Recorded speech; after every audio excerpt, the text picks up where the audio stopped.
Let's go over some basic facts about what's happened so far. So in the early morning of Saturday in Tehran, the Israelis and Americans launched a decapitation strike against the Ayatollah Khamenei, who is the supreme leader of Iran. Now, there are arguments and disputes about as to what happened. The Americans and Israelis said that they had real intelligence about where the leader was, and so they sent airplanes to just bomb the crap out of the place. They also had a spy who was able to record the body of the dead Ayatollah, and then this was announced. At first, the Iranians denied this, and the Iranians insisted he was still alive. But eventually, state media admitted that he did die in the airstrike. But then what they also said is that the Ayatollah, he's 86 years old, and he chose to die. He could have gone to Moscow, but instead he chose to stay in Tehran and die for his people.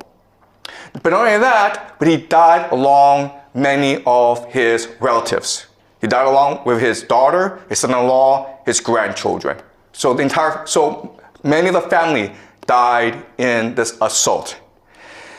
Also, there's been reporting that he had prostate cancer. Okay, so he was going to die fairly soon as well. So what you need to understand first about the war is that even though the Americans and Israelis claim great success in decapitating the leadership of the Iranians, from the Iranian perspective, this is a martyrdom, okay? And so the religion of the Iranians is called Shia Muslim. And this is different from Sunni Muslim. So Sunnis are the majority. They're about 9% of all Muslims in the world. The Shia have always been the minority. And as such, they've always been persecuted.